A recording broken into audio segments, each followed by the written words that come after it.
everyone. This is the Calvin cycle, which is happening in the stroma of the chloroplast of plants.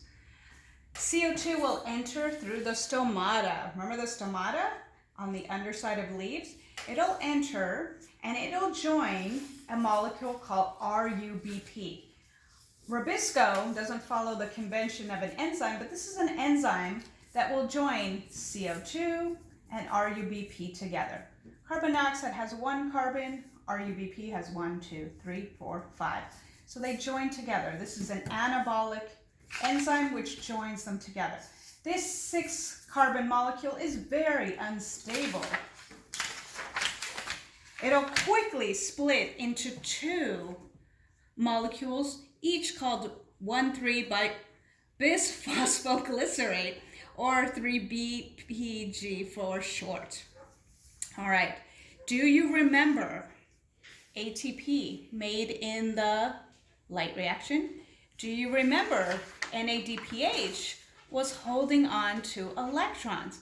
Well, it's time to use this high energy molecule, time to use those electrons, because the whole goal of Calvin is to make glucose so the plant can consume it. So ATP drops off a phosphate, ADP.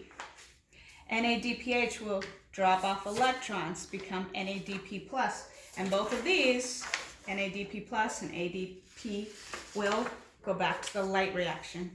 And through a series of reactions, these will become intermediates called 3B glycerate.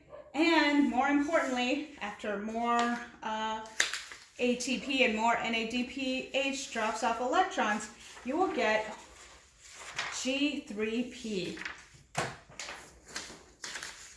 And what's special about G3P is that it is half of a glucose. It is a 3-carbon molecule. Glucose is a 6-carbon molecule, okay?